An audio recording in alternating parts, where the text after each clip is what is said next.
Success जीवन JCC channel में आप सभी विद्यार्थियों का पुनः स्वागत है।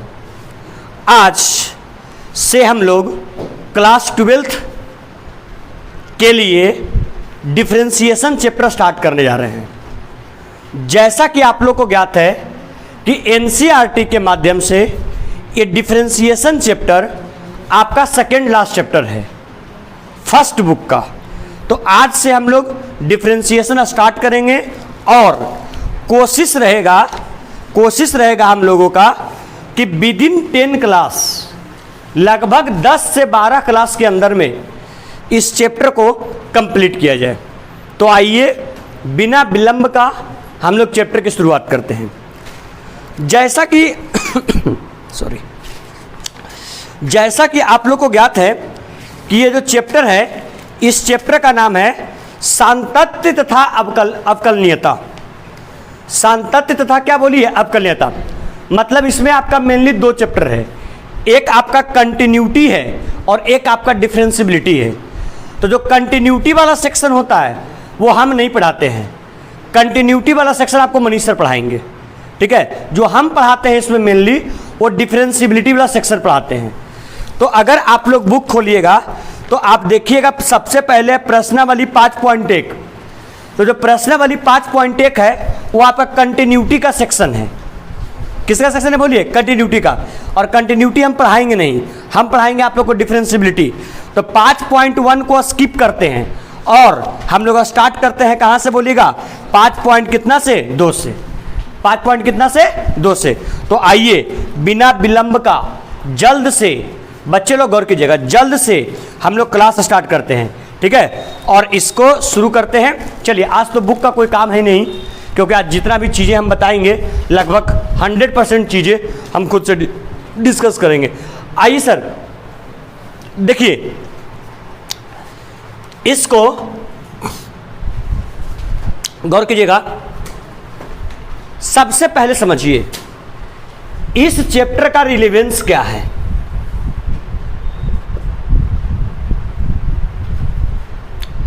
आपके एग्जाम में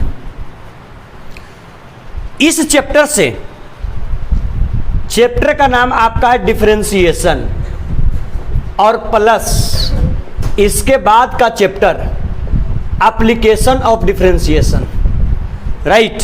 बात नहीं कर बाबू। दोनों चैप्टर को कंप्लीट करने में हम थोड़ा सा कोशिश करेंगे। दोनों चैप्टर मिनिमम 15 क्लास और मैक्सिमम 20 क्लास में कंप्लीट हो जाए। मिनिमम 15 क्लास और मैक्सिमम 20 क्लास। मतलब कोशिश रहेगा कि अगस्त लास्ट होते होते बुक नंबर फर्स्ट को फिनिश आउट कर दिया जाए। सितंबर, अक्टूबर, नवंबर, दिसंबर, जनवरी, फिर हम लोगों का लास्ट 5 मंथ बचेगा। लास्ट के 5 मंथ में फिर हम लोग बुक नंबर 2 की ओर अग्रसर करेंगे। थोड़ा सा आप लोग का सिलेबस और फास्ट निकलेगा। अब इसके पीछे का रीजन है कि संडे का हम 2 घंटे का क्लास स्टार्ट कर रहे हैं, ठीक है। तो अब आप लोग का सिलेबस थोड़ा सा और फास्ट निकलेगा। तो जो हम लोग लगभग 5-6 महीना में पढ़े, अगला आने वाला उतना ही सिलेबस लगभग हम लोग 4 महीना में कंप्लीट कर लेंगे, ठीक है। क्योंकि वो क्लास लगभग 2 घंटे का आपका होगा। तो कल से वो आपका बैच शुरू रहेगा। कल संडे है, कल आपका बैच है 7:30 से लेकर 9:30 तक। और वो बैच का टाइमिंग आपका रहेगा, बैच का टाइमिंग है 7:30 से 9:30 और वो क्लास 12th का बैच का टाइमिंग है, ठीक है। प्योर 2 घंटे का। लेकिन एक बात और, अभी तक हम क्या कहते हैं इसको, समय के अभाव में आप लोगों का होमवर्क हम चेक नहीं कर पा रहे थे। लेक्चर रिवीजन वाला हम होमवर्क चेक नहीं कर पा रहे थे। तो अब हमने प्लान किया क्या कि संडे को अगर हम एक्स्ट्रा क्लास डाले हैं 2 घंटे का, तो अगर उसमें हम आधा घंटा का समय अगर होमवर्क चेक करने में भी लगा दें तो कोई दिक्कत की बात नहीं है, ठीक है। और ऐसे आधा घंटा तो लगेगा ही नहीं, क्योंकि 2 घंटा क्लास में कम से कम 5 बोर्ड 6 बोर्ड 7 बोर्ड हम करेंगे ही, और उसके बीच बीच में हम चेकआउट भी कर लेंगे। ठीक है, तो आप लोग बताइए लेक्चर नंबर कहां तक रिवीजन करने के लिए हम दे चुके थे?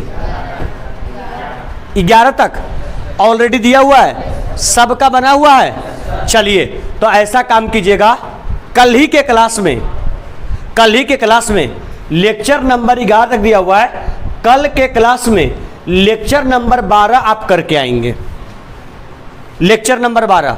और कल हम लेक्चर नंबर 1 से लेकर के और सॉरी, लेक्चर नंबर 1 से लेकर के लेक्चर नंबर 12 तक हम रिवीजन कॉपी चेक करेंगे कल के क्लास में। ठीक है, सारे विद्यार्थी बना के आएंगे। वैसे विद्यार्थी जो बना करके नहीं आएंगे उनको हम क्लास में बैठने नहीं देंगे, मारपीट नहीं करेंगे, सीधा सिंपली हम घर भेज देंगे। सारे विद्यार्थी करके आएंगे, लेक्चर नंबर 1 से लेकर लेक्चर नंबर 12 तक हम सारे विद्यार्थियों को कॉपी चेक करेंगे। ठीक है, कल का होमवर्क है।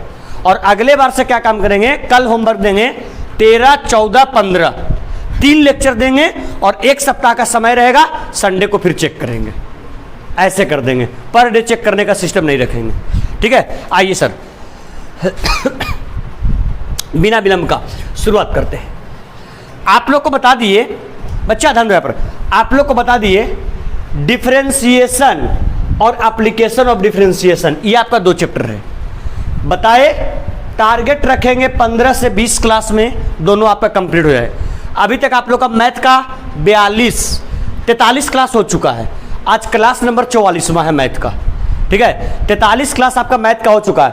43 क्लास में लगभग 15 या 16 क्लास मैट्रिक्स, 19 क्लास डिटर्मिनेंट और 12 क्लास लगभग आपका ये ITF, इतना हम लोग कर चुके हैं। ठीक है, आइए तो इसमें ये कोशिश रहेगा। इसके बाद इसका एग्जाम में रिलीवेंस देखें, एग्जाम में कितना प्रश्न बनता है। लगभग डिफरेंशिएशन से अकेले ऑब्जेक्टिव प्रश्न, डिफरेंशिएशन से अकेले ऑब्जेक्टिव प्रश्न कम से कम 10 से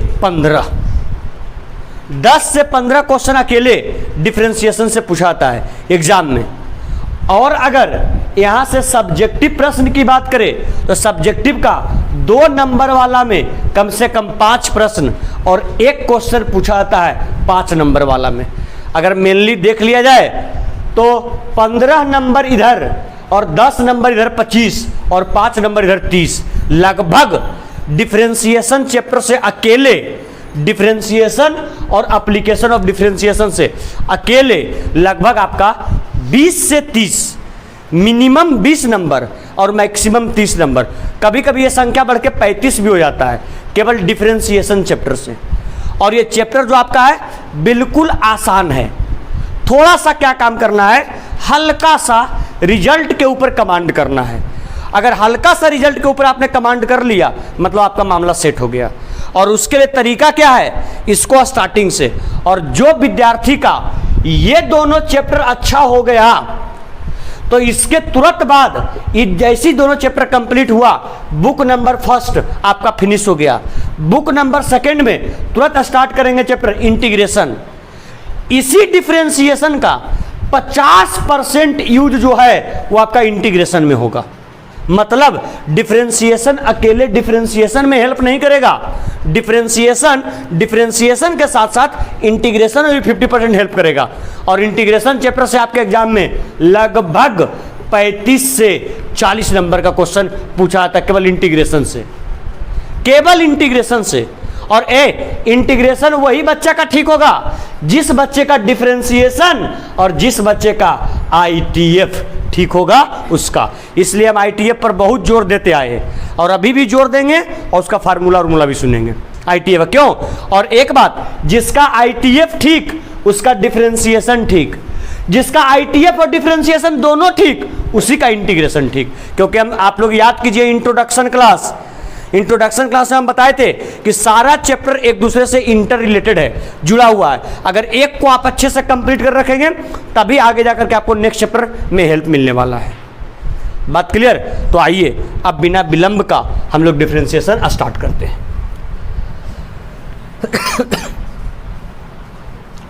ऐसे डिफरेंशिएशन का झलक आप लोग को जानते हैं कहाँ मिला होगा, क्लास 11 के बेसिक में। याद है कुछ? क्लास 11 के बेसिक में याद है कुछ? क्लास 11 के बेसिक में आपको डिफरेंशिएशन का झलक मिला होगा। आइए सर, चैप्टर का नाम अवकलज, ठीक है, फोकस करना। इस अवकलज को अंग्रेजी में डिफरेंशिएशन,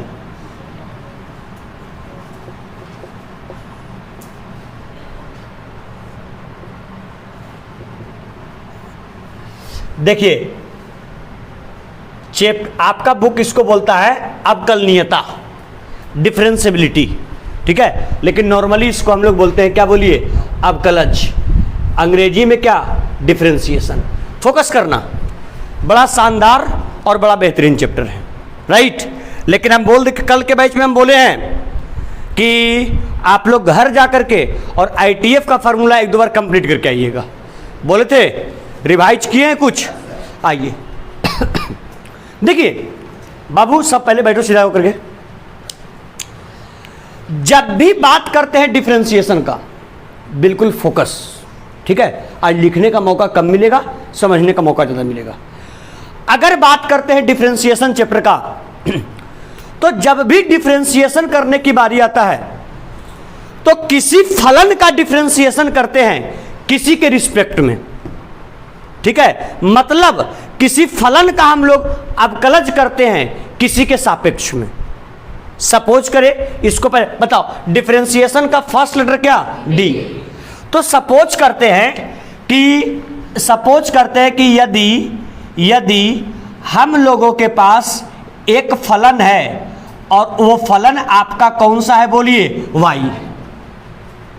अगर फलन क्या है, बोलिए, वाई। अगर हम लोग के पास फलन वाई है और इस फलन वाई का हम लोग को अगर अवकलज करना है, तो जानते हैं इसका अवकलज कैसे होता है। इसका अवकलज लिखाता है डी वाई और अपॉन क्या, डी एक्स। इस फलन का अवकलज कैसे लिखाता है, बोलिए, डी वाई अपॉन क्या, डी एक्स। हमने किसका अवकलज किया, वाई का। किसके सापेक्ष, एक्स के सापेक्ष। अगर याद हो क्लास 11 वाला बैच, तो 11 में आप लोग को बताए थे इसको पढ़ने के लिए, हाँ या ना। मतलब अगर इसको पढ़ने की बारी आएगा, गौर कीजिएगा सारे विद्यार्थी लोग, अगर इसको पढ़ने की बारी आएगा D Y upon D X को, तो इसको किस प्रकार से पढ़ेंगे। इसको पढ़ने का तरीका होगा, किसका अवकलज, बोलिए, गुड। इसको हम लोग पढ़ेंगे वाई का अवकलज, और वो भी किसके सापेक्ष, गुड। यहां पर पढ़ेंगे इसको वाई का अवकलज, और उसके बाद पढ़ेंगे एक्स के क्या, सापेक्ष। वाई का अवकलज एक्स के सापेक्ष। सर, इसको अंग्रेजी में पढ़ना होगा तो कैसे पढ़ेंगे। इसको अंग्रेजी में पढ़ने का तरीका होता है डिफरेंशियल। क्या पढ़ेंगे, बोलिए, इसको पढ़ेंगे डिफरेंशियल कोफिशिएंट ऑफ बाई। बोलिए कैसे पढ़ेंगे, बोलिएगा, डिफरेंशियल कोफिशिएंट ऑफ क्या, Y. Differential coefficient of Y with respect to क्या, एक्स। विथ रिस्पेक्ट टू क्या, एक्स। तो आप लोग बता सकते हैं D Y upon D X को किस प्रकार से पढ़ा जाएगा, बोलिए, हिंदी वाला ही मिलिए। वाई का क्या, अवकलज, किसके सापेक्ष। मतलब पहले समझिए, अवकलज वाला टर्म अंश बटे हर के रूप में रहेगा। तो अंश बटे हर के रूप में जब भी रहेगा, तो मतलब इसका हुआ कि अंश का हम अवकलज कर रहे हैं। अंश का क्या कर रहे हैं, अवकलज। किसके सापेक्ष में, हर के सापेक्ष में। और इसको ऑलवेज पढ़ना है भी ऐसे ही, अंश का अवकलज किसके सापेक्ष, हर के सापेक्ष। देखिए सर, अगर इसको और दूसरे तरीके से लिखे तो देखिएगा, तो इसको कैसे पढ़ेंगे। यहाँ लिखे डिफरेंशिएशन, और यहाँ पर लिख दिए साइन एक्स, और यहाँ पर लिखते हैं हम लोग डी एक्स। कोई बच्चा चलिए तो इसको पढ़ के बताइए कैसे पढ़ेंगे। किसका अवकलज, किसका अवकलज, गुड। साइन एक्स का क्या, अवकलज। साइन एक्स का क्या, बोलिए, अवकलज। साइन एक्स का अवकलज, वो भी किसके सापेक्ष, एक्स के क्या, सापेक्ष। इसको अंग्रेजी में पढ़ेंगे तो differential coefficient of sine X with respect to क्या, एक्स। क्या ये पढ़ने का तरीका आपको मालूम हो गया? कैसे पढ़ेंगे इसको, सो कैसे पढ़ेंगे सो मालूम हो गया। तो डिफरेंशिएशन साइन एक्स का और किसके सापेक्ष, एक्स के सापेक्ष। यहां तक किन्हीं को कोई प्रॉब्लम? अगर देखिए ये पढ़ने के लिए हम लोग को आ गया। अगर हम लोग क्या काम करते हैं, यहां से हम लोग अगर रिजल्ट की शुरुआत करें तो कैसे इसके ऊपर फोकस करते हैं समझने की कोशिश कीजिएगा। देखिए पढ़ने के लिए आ गया, इसके बाद अब हम लोग आगे स्टार्ट करते हैं। जैसे ऐसे एग्जांपल में नंबर फर्स्ट रह जाए, नंबर फर्स्ट क्या रहे, डिफरेंशिएशन एक्स का और वो भी एक्स के सापेक्ष। इसको कैसे पढ़िएगा, एक्स का अवकलज एक्स के सापेक्ष। चलिए नेक्स्ट, डिफरेंशिएशन वाई का वाई के सापेक्ष। कैसे पढ़ेंगे इसको, वाई का अवकलज वाई के सापेक्ष। या आपका रह जाए डिफरेंशिएशन जेड का किसके सापेक्ष, जेड के सापेक्ष। आज के बाद एक बात याद रखिएगा, अगर किसी फलन का अवकलज किया जाए और उसी के सापेक्ष में अवकलज किया जाए तो उसका वैल्यू जो होता है एक के बराबर होता है। उसका वैल्यू किसके बराबर, एक के बराबर। अगर ये बात कैसे एक के बराबर होता है, बस आने दीजिए हमको 2-4-5 मिनट में, इसको हम प्रूफ करके बताते हैं कैसे ये एक के बराबर होता है। सो अभी सिंपल याद रखिए, अगर कोई फलन y है और उसका अवकलज y के सापेक्ष करना हो जाए तो वैल्यू कितने के बराबर, एक। अगर x है, x के सापेक्ष तो वैल्यू एक के बराबर। अगर z है, z के सापेक्ष तो वैल्यू सिंपल। आप लोग जो हैं इस बात को याद रखिएगा, x का अवकलज x के सापेक्ष वैल्यू एक के बराबर, y का अवकलज y के सापेक्ष वैल्यू एक के बराबर, z का अवकलज z के सापेक्ष वैल्यू कितने के बराबर, एक के बराबर। Any problem sir? तो देखिए ये आगे आपका रिजल्ट नंबर पहला, जिसका अवकलज करना हो और अगर उसी के सापेक्ष करना हो जाए तो उसका जो वैल्यू होता है वो कितने के बराबर, एक के बराबर होता है। Any problem? आइए सर, अगर हम लोग बात करते हैं रिजल्ट नंबर कैमे की, बोलिए दूसरे का। आप लोग सभी बच्चों को मालूम है पद दो प्रकार का होता है, एक होता है चर पद और एक होता है अचर पद। चर पद का जो मान होता है लगातार बदलते रहता है और अचर पद का मान बदलता नहीं है। अचर पद को अंग्रेजी में कौन टर्म कहते हैं, कांस्टेंट टर्म। कौन टर्म? तो अगर कहीं पर भी आपको डिफरेंशिएशन करने के लिए दे दिया जाए, जानते हैं कौन टर्म का, बोलिए कौन से टर्म का, कांस्टेंट टर्म का। अगर कहीं भी आपको डिफरेंशिएशन करने के लिए मिल जाए कांस्टेंट टर्म का, और वो भी बोलिए किसके सापेक्ष, एक्स के सापेक्ष। बताइए सर, इसी कांस्टेंट टर्म को हिंदी में क्या बोलेंगे, कौन पद? मतलब अगर हमको अचर पद का अवकलज करना हो किसके सापेक्ष, एक्स के सापेक्ष, तो आज के बाद याद रखिएगा अचर पद का अवकलज एक्स के सापेक्ष जो होता है वो आपका वैल्यू कितने के बराबर होता है, बोलिए। तो बोलिएगा अचर पद का अवकलज एक्स के सापेक्ष वैल्यू कितने के बराबर। तो बताइए सर, देखिए ये रिजल्ट ध्यान में रखने की आवश्यकता है। रिजल्ट नंबर पहला, अगर कोई फलन है और उस फलन का अवकलज उसी फलन के सापेक्ष में किया जाए तो डिफरेंशिएशन एक के बराबर। और दूसरा आप लोग को कंसेप्ट बताए कि अगर कोई कौन पद हो, अचर पद, और उस अचर पद का अवकलज करना हो तो अचर पद का अवकलज का वैल्यू किसके बराबर, 0 के बराबर। आइए सर एग्जाम्पल के रूप में कुछ प्रश्न हम लोग देखते हैं बगल में ही। देखिए सर एग्जाम्पल के रूप में सपोज करते हैं अगर डिफरेंशिएशन करना हो जाए 8 का और वो भी किसके सापेक्ष, एक्स के सापेक्ष। बोलिए 8 कौन टर्म, कांस्टेंट की वेरिएबल, कांस्टेंट मतलब वैल्यू किसके बराबर, 0 के बराबर। एग्जाम में पूछा था, ऑब्जेक्टिव में बहुत बार पूछा गया है। ठीक है, सिंपली ऐसे दे देगा, सिंपली क्वेश्चन है डिफरेंशिएशन 10 और डिफरेंशिएशन x और बराबर पूछ देगा व्हाट। कौन टर्म? कांस्टेंट। कांस्टेंट टर्म का वैल्यू किसके बराबर? 0 के बराबर। Any problem? ये भी कम से कम 10-20 बार आपके बोर्ड में ऑब्जेक्टिव में पूछा गया है। जिस फलन का अवकलज उसी के सापेक्ष वैल्यू 1 के बराबर, यह भी ऑब्जेक्टिव में बहुत बार पूछा गया है। कांस्टेंट टर्म का अवकलज किसके बराबर? 0 के बराबर। Any problem sir?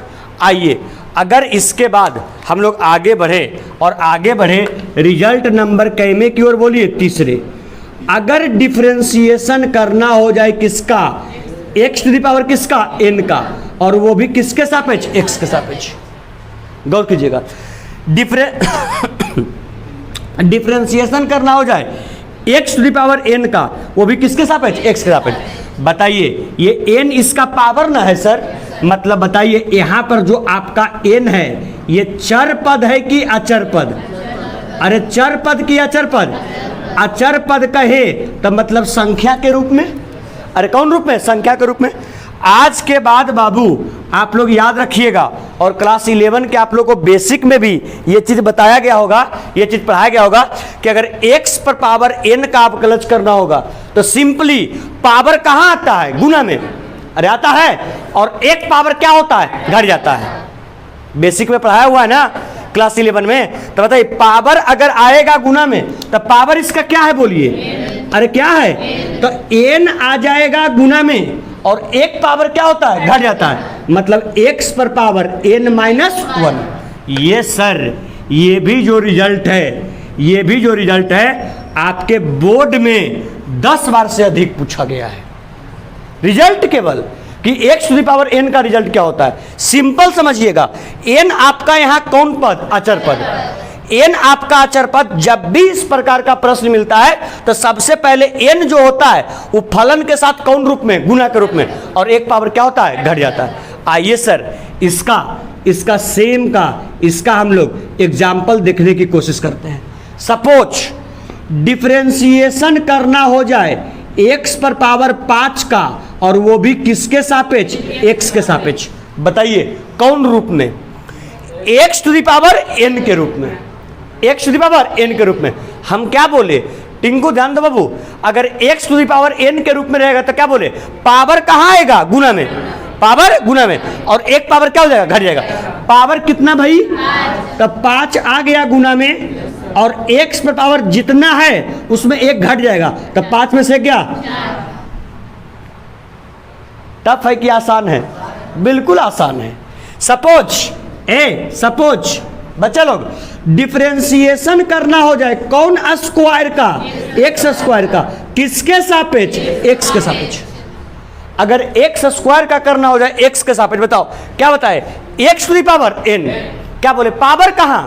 गुना में, और एक पावर। तो बताओ, अगर पावर गुना में आएगा मतलब गुना में कितना आ गया? 2।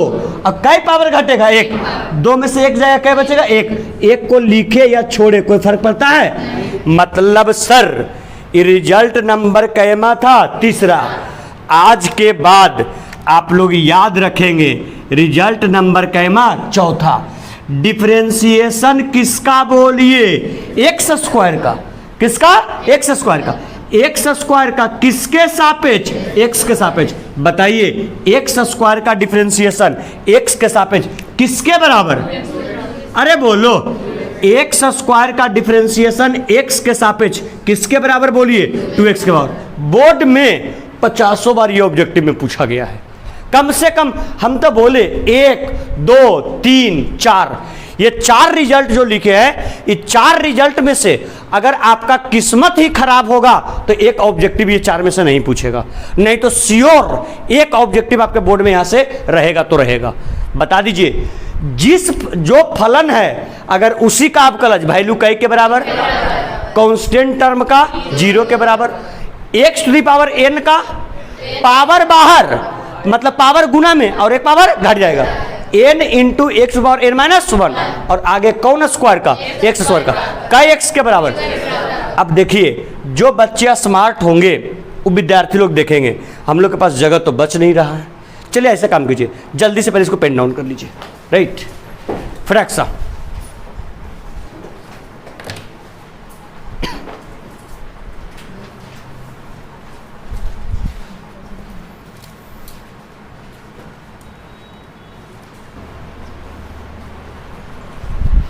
आइए सर, लिख लिए क्या?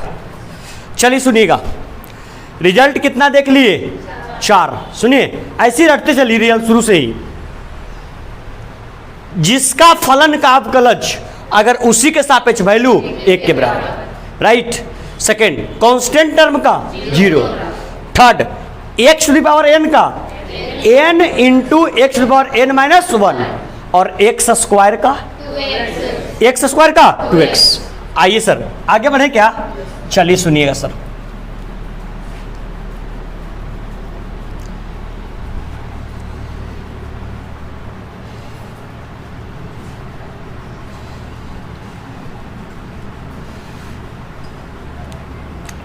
देखिए अभी तुरंत देखे थे, थोड़ा छटपट नहीं करो क्लास में, अभी तुरंत देखे थे कि dx बटे dx जिसका फलन उसी के सापेक्ष अवकलज का वैल्यू 1 के बराबर, अभी देखे थे।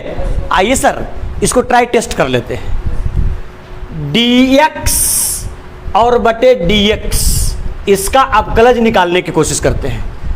बताइए सर, पावर कुछ नहीं तो क्या है? 1, मतलब कौन रूप का? x to the power n के रूप का। यस या no? x to the power n के रूप में। ऐसे कम करें, साइड में क्यों लिख रहे हैं? इसको एग्जाम्पल के रूप में ही करते चलते हैं। ये example number first, example number second, किसका? तीसरे का। आइए example number fourth, differentiation x का किसके सापेक्ष बोलिए? x का। पावर कुछ नहीं तो कितना? 1। अवकलज करने का तरीका जानते हैं? x to the power n का क्या होगा? पावर बाहर और 1 पावर घट जाएगा, मतलब पावर में 1 बाहर और 1 पावर घट जाएगा, मतलब 1 और माइनस कितना? 1। सिंपली कितना बच जाएगा सर? 1 का 1 और गुने x, 1 में से 1 गया क्या? 0। आप लोग पढ़े हैं समथिंग पर पावर 0 का वैल्यू कितने के बराबर? 1 के बराबर। मतलब बताइए, सिंपली आपका यहां पर बच गया क्या? dx और बटे क्या? dx बराबर x पावर 0 का वैल्यू 1 में करेंगे 1 से कितने के बराबर? 1 के बराबर। सर रिजल्ट नंबर फर्स्ट यही लिखे थे ना, इसको प्रूफ करवा दिए क्या हम एग्जाम्पल के माध्यम से?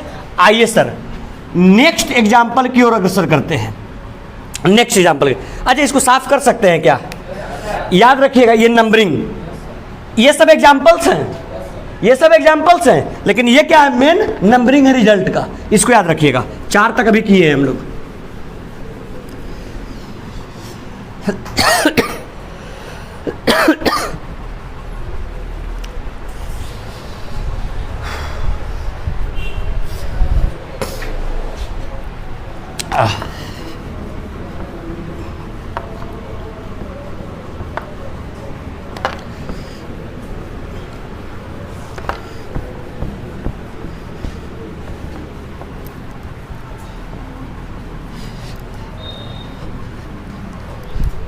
सर नेक्स्ट एग्जाम्पल गौर करेंगे, सारे बच्चे देखेंगे। अगर डिफरेंशिएशन करना हो जाए x के क्यूब का, x के क्या का? क्यूब का। अगर x के क्यूब का करना हो जाए और किसके सापेक्ष बोलिए? x के सापेक्ष। रिजल्ट जानते हैं ना? x to the power n का पावर कहां? बाहर, और 1 पावर घट जाएगा, मतलब 3 गुना में और x पावर 3 माइनस 1। मतलब बताइए डिफरेंशिएशन अगर x क्यूब का करना हो जाए किसके सापेक्ष? x के सापेक्ष। बताइए कितना आएगा? 3x का स्क्वायर, 3x का। सर ये भी जो है आपका एक क्या है बोलिए? रिजल्ट है, ठीक है। और ये जो आपका रिजल्ट होगा, यहां कितना लिखे थे? चौथा। यह आपका रिजल्ट नंबर कैवा? 5वां।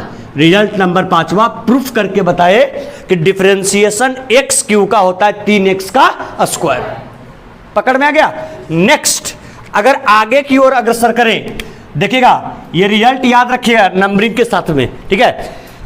अगर आगे की ओर अग्रसर करें, अगर हम लोग को डिफरेंशिएशन दे दे, जानते हैं किसका सर? रूट x का, और वो भी दे दे किसके सापेक्ष? x के सापेक्ष। कोशिश करते हैं रूट x का x के सापेक्ष अवकलज क्या आएगा वो देखने का। बताइए सर, सबसे पहले डिफरेंशिएशन का डिफरेंशिएशन, रूट का मतलब आप लोग क्या समझते हैं? पावर 1/2, यस या नो? मतलब x पर पावर 1/2 और वो भी किसके सापेक्ष बोलिए? x के सापेक्ष। Any problem? सभी बच्चों को मालूम है ये किस रूप में? x⁴n के रूप में।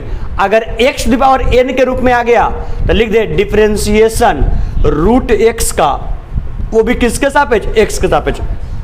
बताओ, ऐसा लिख देते हैं, ऐसे तो नहीं गड़बड़ा लोगे, यहीं पे लिखते हैं डिफरेंशिएशन रूट x का, वो भी किसके सापेक्ष बोलिए? x के सापेक्ष। क्या होगा बोलिए? पावर कहाँ आएगा? बाहर। 1/2 आ गया गुना में, और एक पावर घट जाता है, मतलब x पर पावर 1/2 और -1 हो जाएगा। अगर इसको आगे बढ़ाते हैं सर तो देखिएगा डिफरेंशिएशन रूट x का, और वो भी किसके सापेक्ष? x के सापेक्ष बराबर 1/2 का 1/2, x का x, नीचे कुछ नहीं तो 1, 2 1 का एलसीएम, 2 1 आई 2, 1 माइनस 1 दूना, यहाँ कितना हो जाएगा? 2 हो जाएगा। अरे होएगा। अगर इसको आप आगे बढ़ाएंगे तो क्या हो जाएगा बोलिए? डिफरेंशिएशन कौन? x का, रूट x का, किसके सापेक्ष? x के सापेक्ष। बोलिए 1/2 का 1/2, x का x, 2 में से 1 गया, 1 की -1, -1 और बटे कितना? 2। आप लोग सभी बच्चों को मालूम है अगर पावर ऊपर अंश में माइनस में है तो नीचे आएगा तो प्लस में। मतलब इसको ऐसे लिख सकते हैं डिफरेंशिएशन रूट x का, वो भी किसके सापेक्ष? x के सापेक्ष। 1 का 1 बटे 2 का 2, 1/2 पावर ऊपर था माइनस में, नीचे आएगा तो 1/2 पावर क्या हो जाएगा? प्लस में। यस या नो? 1/2 का मतलब रूट होता है। मतलब सुनिए सर, यहां पर जस्ट आपका निकल करके आ गया डिफरेंशिएशन रूट x का, वो भी x के सापेक्ष क्या आ गया? 1/2 रूट, बोलिए 1/2 रूट x। ये जो निकल करके आ गया ये आपका हो गया रिजल्ट नंबर। रिजल्ट नंबर कहवा हो गया सर? बोलिए ये हो गया आपका जो निकल करके आया, ये आपका हो गया रिजल्ट नंबर कहवा? बताइए, छठा। तब बोलिए रिजल्ट नंबर 5वां क्या हुआ? डिफरेंशिएशन किसका? x³ का, किसके सापेक्ष? कितना? 3x²। अगला नेक्स्ट डिफरेंशिएशन किसका? रूट x का, किसका? रूट x का, किसके सापेक्ष? कितना हो गया? 1/2 रूट, 1/2 रूट। देखिए नेक्स्ट इसी प्रकार से अगर आगे हम लोग एग्जाम्पल देखेंगे, गौर कीजिएगा, अगर इसी प्रकार से हम लोग आगे एग्जाम्पल देखेंगे तो आगे एग्जाम्पल क्या देख सकते हैं समझने की कोशिश कीजिएगा सारे विद्यार्थी लोग। अगर आगे एग्जाम्पल देखेंगे तो आगे एग्जाम्पल किस प्रकार से देख सकते हैं? अगर नेक्स्ट एग्जाम्पल डिफरेंशिएशन करना हो जाए क्यूब रूट x का, और क्यूब रूट x का वो भी किसके सापेक्ष? x के सापेक्ष। क्या आएगा? इसको क्या आएगा वो देखने की कोशिश करते हैं। बताइए क्यूब रूट x मतलब पावर 1/3, डिफरेंशिएशन x पर पावर 1/3 और बटे क्या? dx। राइट। बताइए अगर हम लोग डिफरेंशिएशन निकाल रहे हैं क्यूब रूट x का, वो भी किसके सापेक्ष? x का। बताइए x⁴n का क्या होता है? पावर कहाँ आता है? गुना में, और एक पावर घट जाता है, 1/3 और -1 होगा। मतलब डिफरेंशिएशन कौन रूट x का? क्यूब रूट x, किसके सापेक्ष?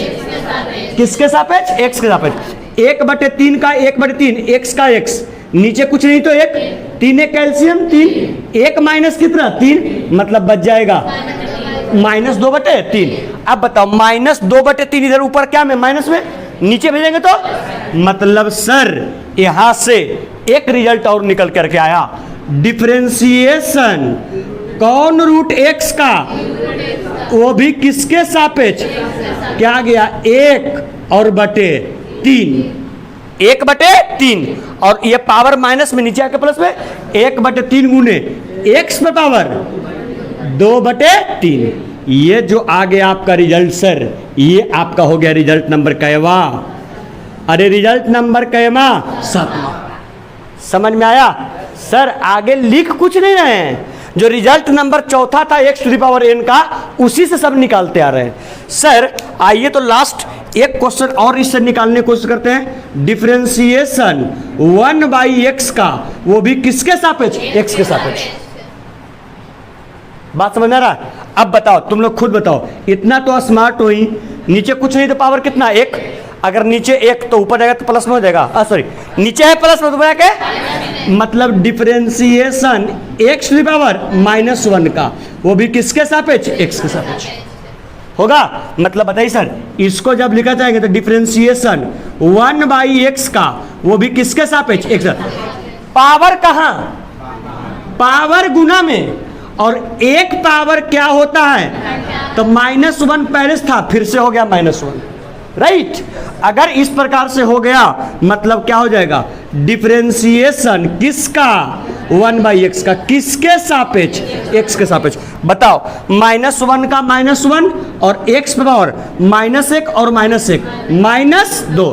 बताओ, ऊपर पावर माइनस में तो नीचे आके प्लस में। मतलब सर यहां से एक रिजल्ट और निकल करके आया, डिफरेंशिएशन 1/x का, वो भी किसके सापेक्ष? x का। क्या आ गया? -1/x का क्या? स्क्वायर। ये आपका हो गया सर रिजल्ट नंबर कैवा? 8वां। अब बताइए, गौर कीजिएगा, रिजल्ट नंबर चौथा x स्क्वायर था? अरे था। देखो इसको रिवाइज कैसे करेंगे जब कभी मौका मिलेगा तो। इतना लंबा चौड़ा नहीं लिखे जाएंगे, सिंपल। बताओ बाबू, डिफरेंशिएशन x स्क्वायर का 2x। बताओ बाबू, डिफरेंशिएशन x के क्यूब का 3x। 3x का क्या? स्क्वायर। बताओ बाबू, डिफरेंशिएशन √x का 1/2√x। बताओ बाबू, डिफरेंशिएशन क्यूब √x का 1/3 इंटू x पावर 2/3। अरे बोले। और लास्ट डिफरेंशिएशन 1/x का -1/x का स्क्वायर। सर ये जो पांचों रिजल्ट आया है, ये पांचों रिजल्ट कहां से निकल करके आया? Differentiation x to the power n का, वो भी किसके सापेक्ष? क्या होता है? n into x power n-1। और इसके ये पांच पॉपुलर रिजल्ट्स हैं। अब कहीं पर अगर मिलेगा क्यूब √x, हम लोग निकालने नहीं जाएंगे, डायरेक्ट रिजल्ट अप्लाई करेंगे। कहीं पर मिलेगा √x, कहा गया √x, निकालने नहीं जाएंगे, डायरेक्ट रिजल्ट अप्लाई करेंगे। बात पकड़ में आया क्या? चलिए तो ऐसा काम करते हैं, आज का क्लास जो है यहीं पे स्टॉप करते हैं, समय आपका अधिक हो रहा है, ठीक है। बाकी फिर हम लोग नेक्स्ट क्लास में मिलते हैं, तो नेक्स्ट क्लास में इसकी चर्चा करते हैं, ठीक है। चलिए, लेक्चर में बने रहने के लिए बहुत बहुत धन्यवाद। अगर कंटेंट पसंद आ रहा हो तो वीडियो को लाइक करें, अगर अभी तक चैनल को सब्सक्राइब नहीं किए सब्सक्राइब भी कर लें, और अपने आसपास के दोस्तों के साथ वीडियो के लिंक को शेयर भी करते रहें। बहुत बहुत धन्यवाद। मिलते हैं अवकलज चैप्टर के नेक्स्ट लेक्चर में।